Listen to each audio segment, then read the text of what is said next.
It was the summer of 1979 when the idea of going on a camping trip first came up in conversation.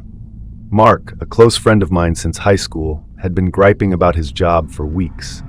He'd been working some soul-crushing desk gig at an insurance company, and our mutual friend Joey and I weren't much better off either. I was bouncing between temp jobs, and Joey was stuck in a warehouse moving boxes for minimum wage. We wanted to get away from things so badly to break up the monotony of either working or hanging out. But we didn't have the money to go jet-setting to the Bahamas, and we couldn't all get the time off for an extended road trip. So instead, we decided to go camping. After a little discussion, we agreed that the Harold Parker State Forest should be the spot. It was just an hour's drive north of Cambridge, close enough to home for an easy journey, but far enough and large enough to make it feel like a real escape into the wilderness. When I say it's big, I mean it's big. It's over 3,000 acres of pine and oak and takes about 6 or 7 hours to walk across on a good day.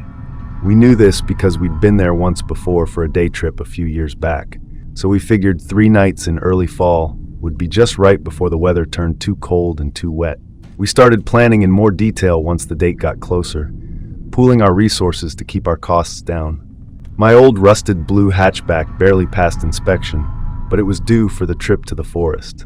Meanwhile, Mark managed to dig out his dad's ancient 2-man tent from his garage. It was still in decent shape despite a few patched up holes, but since it only fit 2, Joey brought along a little one-person deal that he bought cheap at an Army-Navy store. We split the rest of the gear: sleeping bags, a cooler, and some cool cooking stuff. Joey tossed in a fishing rod, and I grabbed a couple of tarps in case it rained. Mark got a hold of a map of the park, one of those foldable pamphlet things that you can still get from the park's welcome center, and then we figured we were all set. I remember the drive being a lot of fun. We left on a Friday afternoon, the sun still high in the sky as we blasted Born to Be Wild on the car stereo. About an hour later, we rolled into the forest just as dusk started to settle. The gravel lot near the entrance only had one other car parked in it. After putting a few bucks in an envelope at the small wooden self-service kiosk, we picked a campsite near a place called Berry Pond. It was a flat clearing surrounded by tall trees with a fire ring already set up. The ground was blanketed in needles, and through the trees, maybe 50 yards off, the waters of the pond were shimmering in the light of that setting sun. It was beautiful. Thinking back on it, we unloaded the car, hauled our stuff over to the site, and then got to work setting up camp. That first night was great. Mark got a fire going with a lighter and some crumpled up newspaper he had brought, and then we cooked hot dogs on sticks and heated the beans in a dented pot that I'd found in my mom's basement. The food wasn't exactly gourmet, but out there it tasted better than I expected. When we were done with the dogs, we cracked open the beers and sat on a log that we dragged over to the fire. I leaned forward, just kind of staring at the flames, and felt the stress melting away from me as I thought, this is exactly what I needed. The next day, we decided to do some exploring, so we picked a 3-mile trail that looped around the pond and up to an overlook. The path was narrow, and the woods were alive with the sounds of leaves rustling overhead and squirrels and animals darting through the underbrush. The view from the overlook was well worth the hike, with the forest stretching out before us under the morning sun. We sat there for a while, passing around a bag of trail mix and kind of dumbstruck by how beautiful everything was. It was all just so peaceful, and as much as the forest appeared wild and untamed, we felt safe, but we were wrong to feel that way. Sunday started just the same. We hiked again, a longer trail this time, and then got back to camp in the late afternoon, tired but very satisfied. Mark napped in the tent as I gathered more wood.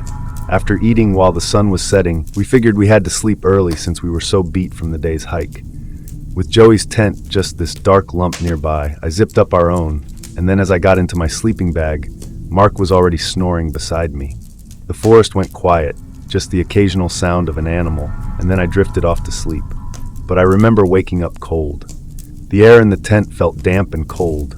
I fumbled for my flashlight, clicked it on, and saw the flap was unzipped. I sat up and shone the light around. Mark's sleeping bag was empty, and his boots were gone. But his jacket was still there, wadded up in the corner of the tent. I checked my watch, and it was just after 4:30 a.m., so I figured he'd gone to take a piss somewhere and would be back any second. I lay back down and waited a minute, but there was nothing but silence. Another minute went by, and there was no whistling, no footsteps, nothing. After another minute, I sat up again, clicking my flashlight back on as I shuffled toward the flap of our tent and peeked outside. It was pitch black out there. The darkness was just swallowing up the beam of my flashlight as I scanned for any sign of Mark. I moved the light one way, then another, but there was no trace of him anywhere. I felt kind of silly as I climbed out of my sleeping bag, thinking, was I really that much of a scaredy cat that I'd given myself the creeps over nothing more than a friend going to the bathroom? But this other voice in my head kept speaking over the others, asking, but what if you don't? What if he's in trouble? After pulling on my jacket, I climbed out of the tent and stood up, turning around in a circle with my flashlight in my hand. I was ready to see him walking back, but when I didn't, I took a few footsteps before calling out Mark's name kind of slowly at first, so as not to wake Joey unless it was absolutely necessary. I circled the campsite, shining the light into the trees, but when I saw that there was nothing but shadows, I started to get this really bad feeling that something was wrong. I called out Mark's name again, louder this time, and that's what woke Joey.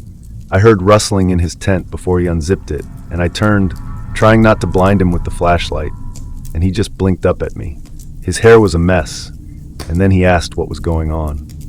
We went through this whole back and forth of me telling Joey that I thought Mark was missing, him asking if Mark wasn't off taking a pee, and me assuring him that I wasn't just being a pansy.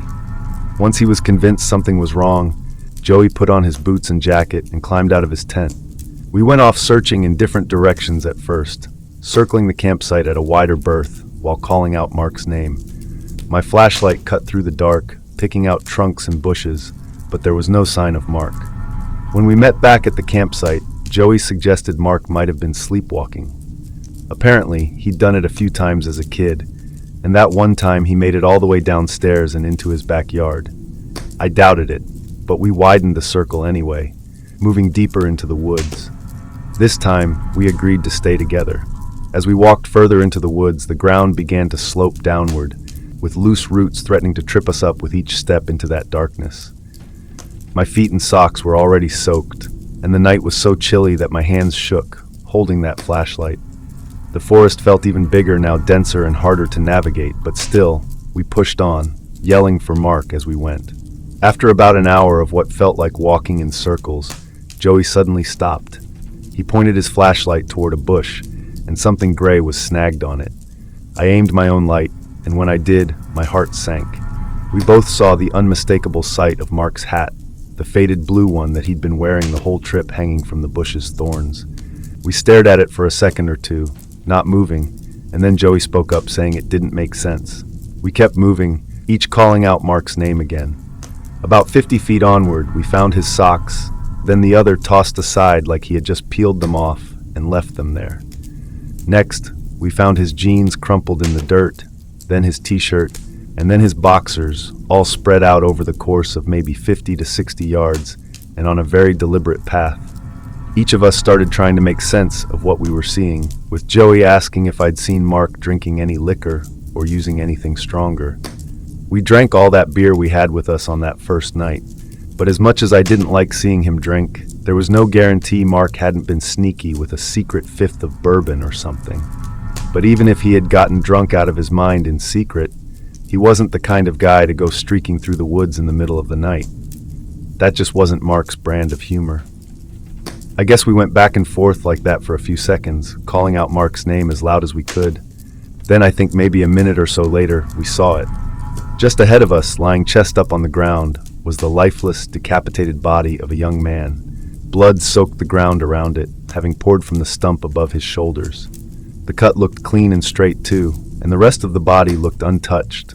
No marks, no wounds, just pale, unblemished skin, bright white in the beams of our flashlight. I think I kind of just shut down for a second or two. I couldn't move, I couldn't speak. And it's weird to think about all these years later, but there was a moment where I thought to myself, is this even reality? I didn't think it was a dream or that I might be hallucinating or anything like that. It just looked fake to me. I guess my brain refused to accept what I was seeing for a second, and had me thinking it was some kind of movie prop, the way the bright white skin had this almost bluish tone to it, or the way all the blood had sort of congealed around the neck wound and made it look like plastic. I'd never seen a dead body before, so I guess I had no idea what to expect, but for the life of me, I didn't expect to see all of that. I guess Joey had a similar kind of reaction. He didn't think it was Mark, or at least he didn't want to think that it was Mark. I'll never forget the deep feeling of hurt that I felt when, instead of accepting it, Joey carried on calling out his name. Joey yelled louder and more frantically, over and over, pacing around that body, but never looking at it. He kept saying it wasn't him, that it couldn't be. His voice kept cracking as he spoke, and I just stayed frozen, the flashlight trembling in my hands as it slowly sank in for me. That was Mark. The height, the build, no tattoos or scars, it had to be him. Besides, all his clothes were lining the forest just a few yards away from us. My throat closed up as I tried to get the words out. In the end, I had to force them out, saying, "Joey, it's him. It's Mark." He shook his head, saying no over and over. He still wouldn't look at the body. He just paced back and forth, hands on his head as tears welled up in his eyes. I said it again, louder and angrier, my voice trembling, and he stopped yelling and then started just sobbing into his hands. My legs felt weak, but I couldn't sit. I did the only thing I could think of, which was walk over to Joey and try to console him. Once Joey's cries had quieted to just gasping, I held him while saying, "We gotta do something, man. I know it's messed up, but we gotta do something." Once he kind of calmed down enough to understand, we made our way back to camp as quickly as possible, even running at some points where the ground allowed us to. I don't know why we did that looking back on it. Maybe it was just a feeling like we were helping in some way, but by then, time wasn't an issue anymore. Our friend Mark was gone, and he was never coming back, no matter how fast we ran. Once we were back in my car, we took off along that road until we reached Middleton, and then after turning left toward Ranger HQ, there it was ahead of us. There were only 2 rangers manning the place since it was still before 6 a.m., but after we stumbled in, panicked and grief-stricken, they gave us some cups of coffee and let us tell our story. Joey did most of the talking, and his voice was an absolute mess, but I did my best to help him out whenever he stumbled over his words. They asked us questions we could hardly answer, and we gave up trying to explain and just begged to let us show them. The sun was coming up by the time we got back to our campsite, and everything looked just as it was when we left.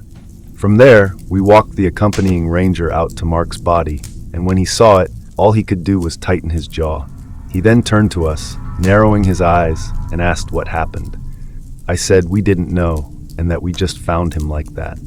Joey nodded, and at that point, his voice had gone hoarse. The ranger just stood around asking us a few more questions, but it slowly dawned on me that whatever we said, he was not buying it. He didn't act hostile in any way. There was no pushback at all, in fact, but something about the way he acted told me that he didn't believe us. He got on his radio and called it in. 1 body, decapitated, 2 witnesses.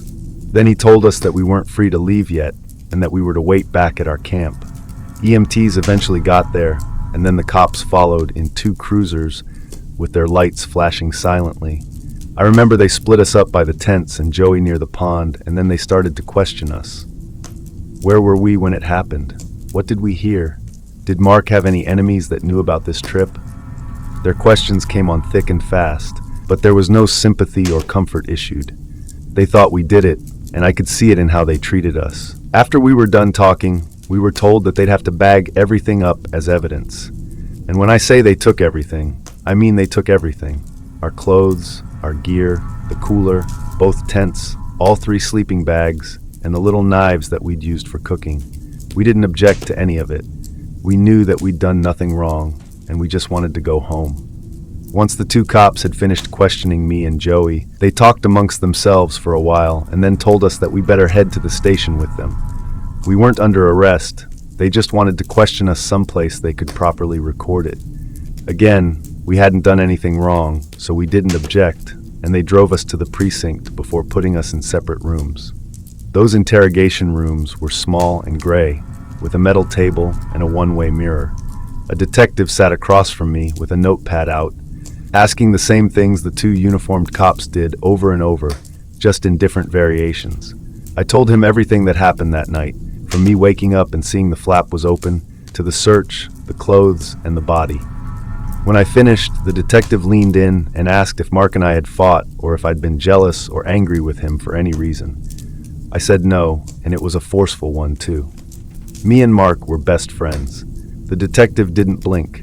He just wrote it down and then started off on the same old line of questioning. Where were we when it happened? What did we hear? Did Mark have any enemies that knew about our trip? A few hours later, they let both me and Joey go. He got pretty much the same hotbox treatment as I did, and by then, he'd also realized that the eye of suspicion was firmly upon us. We were really scared, and each of us imagined some botched trial that would see both of us wrongly convicted of first-degree murder. But even when faced with such a terrifying prospect, our fears were still dwarfed by the horror of what in God's name happened to our friend Mark. It still doesn't make any sense to me, even all these years later. If we'd come across him lying there dead from a single gunshot or stabbed to death but fully clothed, that would have been bad enough. But then how'd he end up taking his clothes off like that, and who took his head? About a week after we were questioned, forensics came back clean.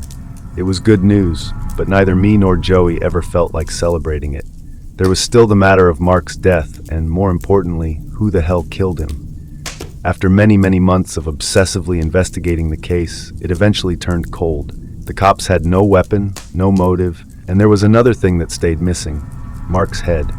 Cops and rangers searched the area around the scene for days, hoping it would turn up someplace, but it didn't. Whoever killed him had taken it with them.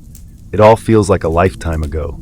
Joey moved west about a year later, got a job in Oregon someplace, and we don't talk a lot these days, but we do keep in touch. We just don't talk about what happened.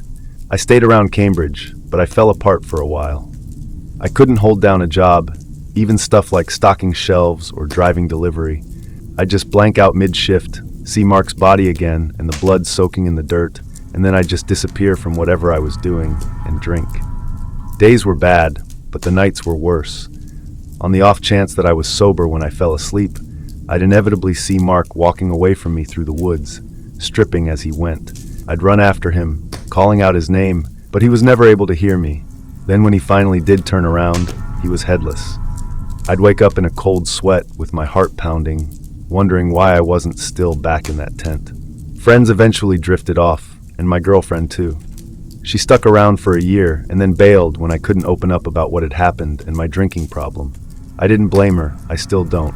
I was a complete mess. Drunk or sober, I'd sit in my apartment, lights off, staring at the wall. Sometimes if I had to go out, I'd drive past wooded spots and see the trees, and my grip would tighten around the steering wheel. Years later, I eventually hit rock bottom. I lost another job, stopped leaving the house, and stopped eating altogether, and then I lost a bunch of weight. My sister dragged me to a doctor who put me on meds, and they dulled the edges, but the nightmares just didn't go away for a long time. She found this therapy program, cognitive behavioral. She said a pretty intensive one too.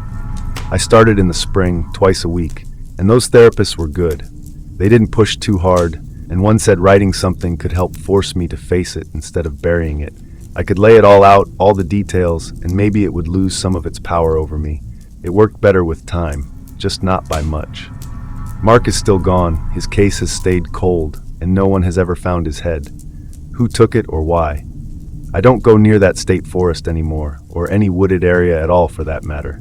While I'm better than I was, I'll never be the same person I was before. The old me stayed out there in that forest, in the exact spot where we found Mark's headless body, and just like my old high school buddy, he's never coming home.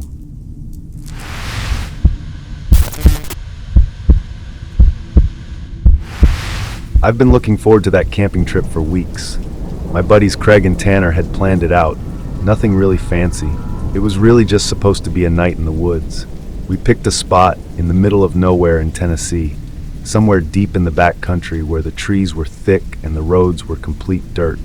It was just us, our tent, some beers, and a fire. It was pretty simple, the kind of thing we'd done 100 times growing up. I figured it would be a good time, and it was, until the morning. We got there late in the afternoon. The sun was already dropping down. We set up camp quickly, pitched the tent, gathered some wood, and got a fire going. The night was going smoothly, and the woods were pretty quiet. We sat around drinking and laughing, just enjoying the crackle of the fire keeping us company. It felt good to be out there, away from work and the noise of town. When I woke up, the fire was just down to ashes, and the sky was gray. I could see the early morning light coming in, and Craig and Tanner were still out cold. I crawled out of the tent, stretched my legs, and figured I'd get some coffee going. I walked over to my truck to grab the pot from the back, and that's when I saw it. There was some kind of animal skin stretched out across the hood of my truck. It wasn't just tossed there. It was laid out flat, like someone had taken their time spreading it. The fur was gone, scraped completely off, and the underside was raw and pink, just glistening. Blood streaked down the windshield, thick and dark, already starting to dry at the edges. I couldn't tell what it was. Maybe a deer, maybe something smaller. The head was gone, and the legs were cut off jaggedly, like they'd been hacked with a dull blade. It stank, that sour, meaty smell that gets in your nose and just stays there. All I could do was freeze, just staring at it as my hands started to get shaky. I looked around, half expecting someone to be standing there watching me, but the woods were dead, still no birds, no wind, nothing. Just me and that thing on my truck.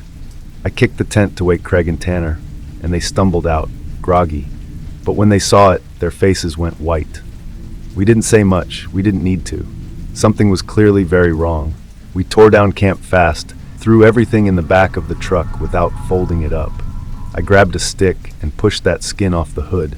It hit the ground with a wet slap, and I didn't look at it again. We piled in, and I floored it down the road, tires kicking up dust. The whole way, I kept checking the rearview mirror like something might be chasing us, but there was nothing there. I really couldn't shake that feeling, though. We didn't talk about it much on the drive back. Craig kind of just stared out the window, and Tanner kept messing with his hands, picking at his nails. I just focused on the road, trying to keep my mind blank and avoid whatever was back there. When we got to town, we split up pretty quick. I went back home, washed the blood off my truck with a hose, and stood there watching as the red kind of just swirled down the driveway. It really didn't feel real, but my gut wouldn't settle. Later that day, I started asking around to see if anyone knew anything. This guy, Mr. Harris, at the gas station gave me a look when I mentioned it. He said that he had heard stories of people finding skinned animals left on their cars or porches out in the deep woods. It had been happening off and on for years. No one knew who did it, but folks figured it was some type of warning message for outsiders or people who didn't belong. Harris said he'd seen it himself once way back in the 80s when he'd camped too far out. He woke up to a skinned rabbit on his cooler and apparently never went back again. I didn't sleep much that night, and I just kept picturing that skin the way it was stretched out all carefully. Eventually I got online and started digging. I found posts from people all over, all sharing the same stories these skinned animals left in the night, always in remote spots. Some said it was hunters gone crazy or pranksters, and others thought it was something older, something tied to the land. One guy swore that he'd seen figures moving in the trees after it happened to him, but he didn't stick around to find out more. The more I read, the worse it got. People talked about feeling watched, hearing noises after they got home, like whatever did it wasn't done with them. I told myself it was nothing, just some sick joke, maybe kids messing around, but I really couldn't shake it. I don't know who did it or what they wanted. Maybe we crossed some line, camped somewhere we shouldn't have. Maybe it was random, but I know it wasn't an animal that skinned that thing and put it on my truck. I haven't been camping since, and I don't think I ever will. Craig and Tanner pretty much feel the same way. We haven't really talked about it much, but it's there, looming over us. I still drive that truck, but every time I look at the hood, I still see that skin. I keep the doors locked now, and I don't know if it will ever stop. All I know is that I'm not going back into those deep woods ever again.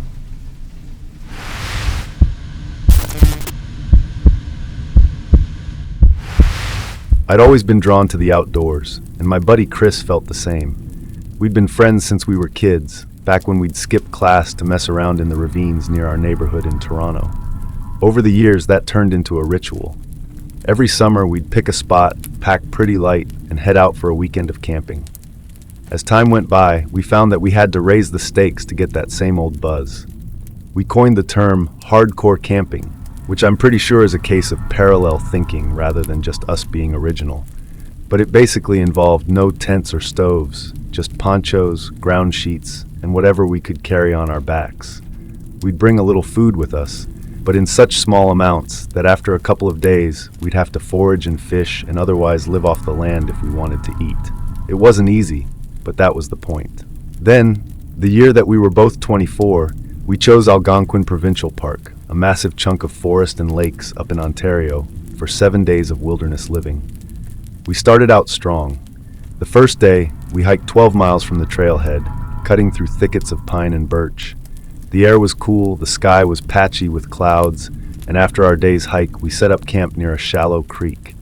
I rigged my poncho over a low branch while Chris gathered sticks for a fire. We ate some jerky, boiled some water from the creek, and let the flames of our campfire die down as the stars started to come out. It was quiet, just the rustling of leaves and the occasional hoot of an owl. But that was kind of how we liked it. No noise, no people, just us in the wild. Day 2 was a little tougher. The terrain got harder, lots of rocks and roots, and we had to climb a steep ridge to keep heading north. My calves were burning by midday, and the much taller Chris kept outpacing me as his long strides ate up the ground in front of him. That night, we slept on a flat stretch of moss, and the ground was very cold. I woke up once to the sound of a twig snapping, my hand fumbling for the knife that I kept at my side, but apparently it was just a deer moving through the dark. By day 3, we were nicely warmed up and fell into a steady rhythm. Our packs were lighter now, our food supplies were dwindling, but we were used to it, and hunger was always the best motivator to me. That afternoon, Chris caught a small trout in a stream with a line that he'd made from something and a hook. We cooked it over a fire, splitting that flaky meat with our own hands, and drinking water that came from the fast-moving streams. It was better than any bottled mineral water on the market at the time. We checked the map every now and then, but mostly we moved pretty much on instinct, letting the forest guide us to potential campsites. Algonquin was thousands of square miles, and we were deep in the middle of it, far from any roads or ranger stations. But that's exactly why we were there. No safety net. Just us and the great green beyond. The 4th day started just like the others. Chris was already awake and rolling up his ground sheet as I climbed out of my tent. Then we ate the last of our granola, shouldered our packs, and started north again. The forest was dense, and we didn't talk much. We just fell into step, with our feet being pretty much the only sound we could hear now. Around noon, we stopped at a narrow stream to refill our canteens.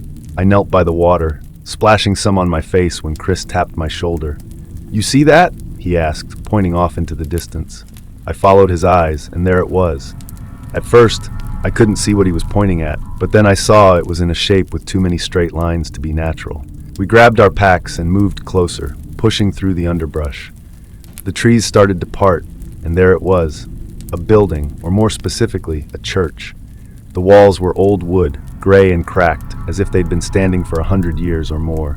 The roof was steep, covered in moss and fallen needles, with a rusted cross perched at the top. Another cross hung from the front door, which was boarded up and chained shut with a heavy padlock. There was no steeple, no windows, just this worn, weathered box, half swallowed by the forest. I remember turning to Chris, saying something like, "What the hell?" He didn't answer. He just pulled out the map, spread it out on the ground, and began tracing our route with a single finger. There was nothing where the church should have been, no marks, no symbols, no hint of anything man-made for miles in any direction. I remember how strange it was to see a church with no paths or roads leading to it, far from any residential areas too. Chris folded the map up. His eyes were now fixed on the building, and he said something like, "Let's check it out." We circled the structure, stepping over roots and ducking branches. The chained-up door was the first thing that caught my eye. The rust was very thick, and the padlock seemed untouched. It looked like no one had been here in forever. Then, as we got around the side, we saw a hole where the rotten wood had been scraped away. It was low and very jagged, just big enough for a person to crawl through. "It's got to be an animal," Chris said, peering into the dark. "Probably used this place as a den." He was probably right, but when he shrugged off his pack and dropped down to his hands and knees, that's when I started to feel uneasy. I said something like, "Are you kidding, dude? You want to crawl inside?" He replied, Duh. You don't want to see what's in there? I mean, I did, but I figured we could just shine our flashlights inside and then take a look from outside the hole. I suggested that, but Chris ignored me, just dropped to his stomach and started wiggling through that gap. I couldn't let him go inside alone, so of course I followed. I ditched my pack and crawled after him, the rough edges scraping my shoulders as I went through that hole in the wood. The air inside the church was damp, cold, and stale. We stood up in the dim light, brushing dirt off our pants. The place was completely empty, no pews, nothing, just bare walls and a floor of packed earth littered with dry leaves. At the far end stood a huge wooden cross, but what really stopped me was, in the center of the room, a steel trapdoor partially covered in dirt, its edges bolted down and wrapped in thick chains. Another rusted padlock hung from the links, sealing it tight. I stepped closer, staring at that trapdoor. It looked solid, no scratches, no markings, just cold, dirty metal. Chris then walked over and knelt beside it, and the chains rattled as he gave them a tug. They were clearly solid. I remember wondering out loud what might necessitate something like chains, and Chris looked up. Maybe it's not a church anymore, he said. Maybe it's some kind of hideout. Now that much was obvious, but for what and who? Chris stood up, wiping his hands, and said it could be anything cash, maybe some smuggler's stash or loot from a robbery, locked up and forgotten. I mean, why else would it be chained up like that? I just shook my head. A bunch of cash seemed like a stretch, and it could just as easily be something dangerous.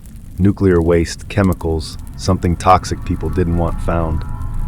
I think I made a pretty good point, but Chris just wasn't hearing me out. His eyes had this sort of edge to them, like he'd already decided what he was going to do.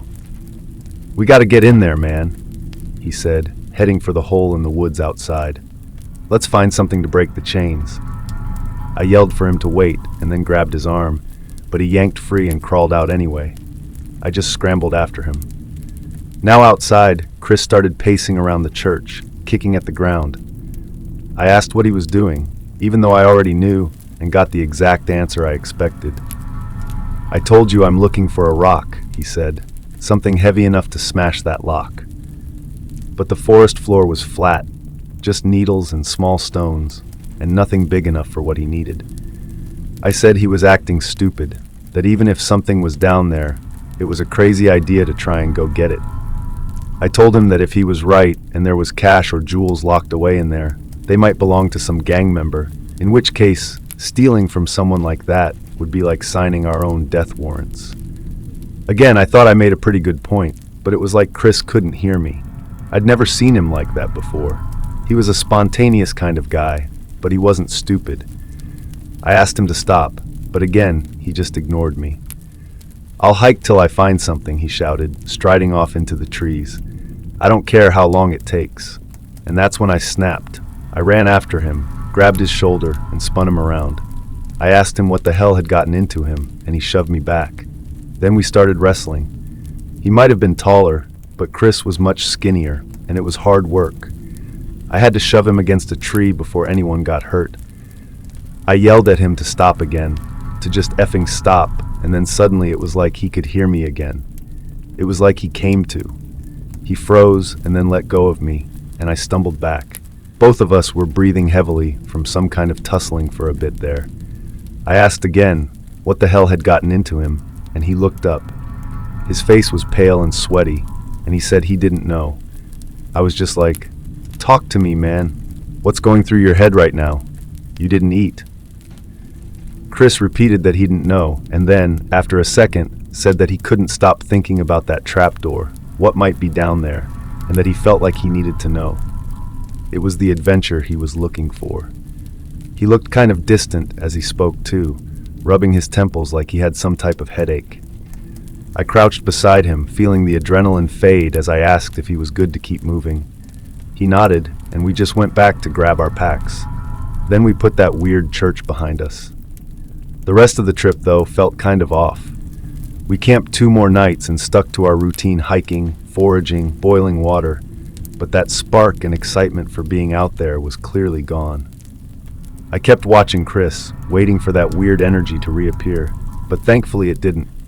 He was a little quiet, but otherwise back to normal, And by the time we hiked out and drove back to Toronto, he was cracking jokes again, like nothing weird had even happened. We started calling that church the Cellar Stash, turning it into some story that we'd laugh about over beers. But whenever I thought about it alone, it never felt all that funny to me. Back home, life slipped back to normal. I went back to my boring office job, Chris went back to working in kitchens, and we'd still meet up for drinks to plan our next camping trip. Whenever we did, the subject of the church would always come up, but it was always light and there was always a punchline. I'd ask him if he remembered losing it over that trapdoor, and he'd just kind of grin, shake his head, and say something like, "Of course I do. We'd be millionaires right now if it wasn't for you." We'd laugh and then change the subject, but neither of us ever suggested going back. In fact, we steered clear of that part of Algonquin altogether from there on out. It's kind of ironic, given how it was Chris who seemed so suddenly and unexplainably obsessed with it and not me. But over time I realized that I couldn't get that church or the trapdoor out of my head. I just kind of lay awake some nights, picturing the gray door, the rusted crosses, the trapdoor sealed with its chains and padlocks. Chris's theories were wild cash, jewels, but I wasn't buying it.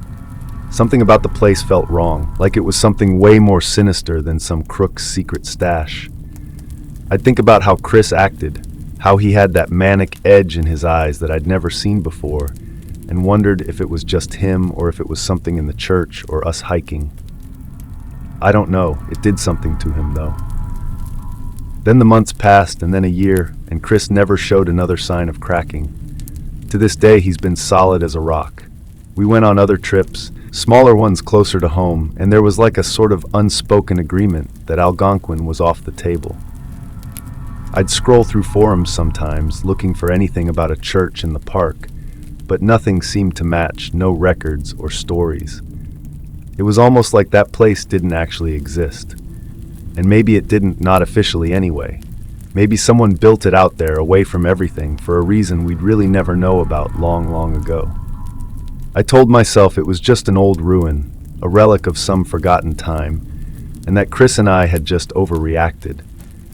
But then I remembered the chains and the way they'd sort of gleamed in the light, and the hairs on the back of my neck stood up. Chris moved on, or at least he seemed to. He'd talk about the trip like it was nothing, like the church was just a weird blip. I played along and kept it light, but deep down, I knew that we'd brushed up against something we weren't meant to find. I never told him how much it still bothered me, how I dreamed about that trapdoor some nights, and how I sometimes wondered if we dodged something worse than we realized. It's been years now, and we are still friends. He's the same Chris, loud, stubborn, and loyal. I don't think he dwells on it too much, but me, I don't think I'll ever fully let it go. Hence why I sent this here. That church, I know it's still out there, I'm sure of it, standing silent among those trees. And whatever's chained up under that trapdoor, I sincerely hope it stays.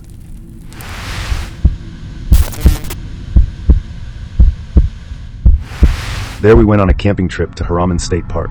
It was me, Simon, and Eddie, just the three of us looking to get away from the city for a weekend. We planned it for weeks, packed our gear, and drove up from Brooklyn on a Friday afternoon. The park was quiet when we got there, and we set up camp near one of the smaller lakes, a spot that we picked off of a map because it was far from the main trails. By the time we had the tent set up and a fire going, it was already getting dark, but the first night was awesome. We had hot dogs, a few beers, and the first serious catch-up in months. The next day, we decided to hit the trails. It was late morning, and we didn't have any kind of plan. We just followed a trail until it kind of petered out, and then kept going anyway. My buddy Eddie had his phone out, snapping pictures of mushrooms and random rocks, while Simon kept talking about finding a good spot for lunch. I was just along for the walk, half listening to them argue about whether there were Bigfoots in New York. After a couple of hours, the trees started thinning out, and we came upon a small lake that we hadn't seen on the map. It was small, less than 100 yards across, and right there near the shore was this lone wooden shack. There wasn't much to look at. The wood was a sort of weathered grayish-brown type and splintered in various places, like it had been sitting there for decades. At this point, the roof kind of sagged a little, and there was no glass in the single window, just a square hole with a torn scrap of curtain hanging inside. The door was left ajar, not locked, just creaking on its hinges when the wind pushed against it. Simon said it looked abandoned, and Eddie agreed, but I wasn't so sure. Something about it felt off, but we were curious, so we went closer. Inside, it was pretty dim. The light from the window barely reached the corners, and the air smelled musty, like old wet dirt and old wood. There wasn't much in there. A wooden table in the middle, a couple of broken chairs tipped over in the corner, and some rusty nails sticking out of the walls. The table caught my eye first. It was rough, splintered, and covered in some dark stains, these big, uneven patches that looked almost black in the shadows. I ran my fingers over one, but I couldn't tell what it was. Eddie said it was probably bloodstains, and Simon agreed, pointing at the walls. They were lined with hooks, maybe a dozen of them screwed into the boards at different heights. Some were bent, others rusted, but they were empty, no tools, no ropes, nothing hanging there now. It made sense to think a hunter had used this place, maybe to skin deer or whatever else he'd shot. And that's what we told ourselves anyway. It was creepy, but I suppose not unexplainable, and we continued poking around for a few minutes. Simon kicked at the curtains, and Eddie took a picture of the table, saying he'd show it to his brother who hunted upstate. I just stood by the door, pretty much ready to leave. To me, that shack did not feel right. When we stepped outside, I was glad to be breathing lake air again. We started walking back toward the trail, figuring that we'd head to camp and eat. It was around about then that Simon tripped. He was a few steps ahead of me, near the side of the shack, when his foot caught on something. He stumbled, his arms went flailing, but he didn't fall.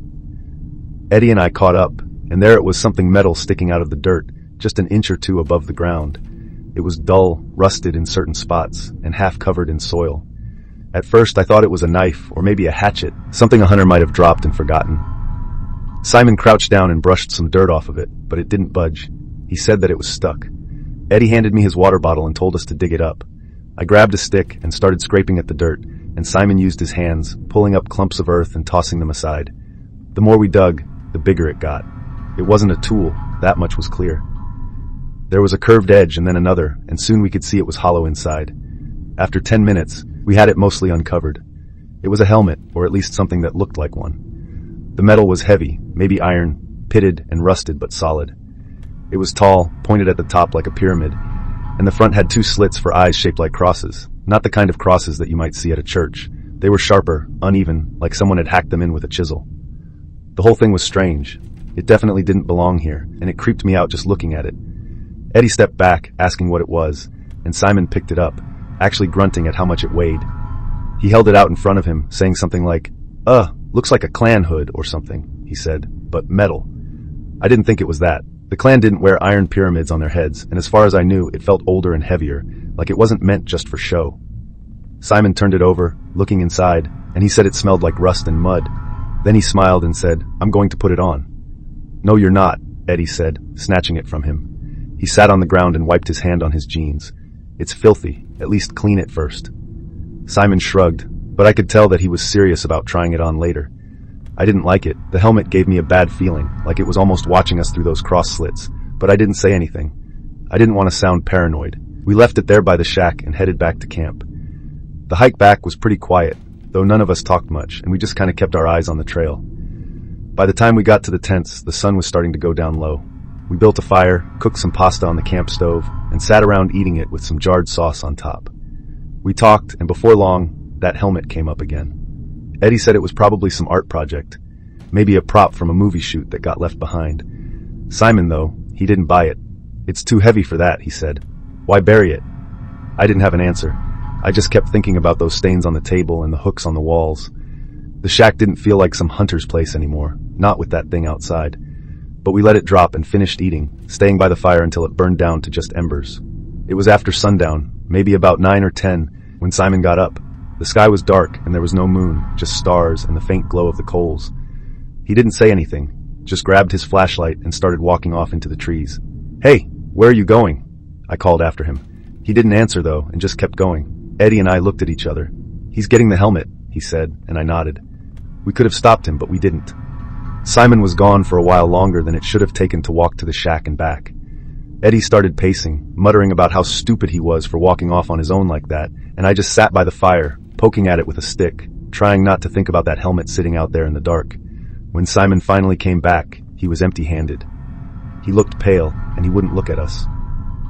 Eddie asked what happened. Simon sat down on a log and just stared at the ground. "I threw it," he said, "out in the woods somewhere. Didn't want it looking at me." Eddie asked what he meant by looking at him, and Simon didn't answer. He just shook his head. Eddie continued to press him, but Simon wouldn't say any more. He looked shaken, like he'd seen something he couldn't explain, and we didn't push any harder than that. The fire was already dying, and none of us wanted to stay up much longer. We climbed into the tent, zipped it shut, and tried to go to sleep. I just lay there for a while, listening to the wind and Simon's uneven breathing. I kept picturing that helmet, though those cross slits staring out from wherever he tossed it, and wondered what kind of person would make a thing like that. The next morning we packed up early. No one said it, but we all wanted out of there. The drive back was quiet, just the hum of the engine and the occasional car passing us on the highway. We didn't talk about the shack or the helmet, not then and not later, but it stayed with me. Sometimes I'd catch myself wondering what it was, where it came from. I'd think about that shack and the stains and the hooks and that thing buried in the dirt. It didn't feel like some hunter's tool or some lost prop. It felt like something darker, something that none of us were supposed to find. Years later, I looked up Haraman State Park online, trying to see if anyone else had come across that shack. I didn't find much, just trail maps and reviews from hikers, nothing about a lake with a shack or a buried helmet. Maybe we'd wandered further off the path than we thought, and maybe it's still out there, rustling in the woods where Simon tossed it. I don't know. I haven't been back, and I really don't plan to. Whatever it was, I'm glad we left it behind. But sometimes, late at night, I still see those cross slits in my head, and I wonder if we walked away from something worse than we'll ever understand. Did you enjoy this content? Share your thoughts in the comments below. Support us with a like and subscribe so our channel can reach more people. Thanks for watching until the end.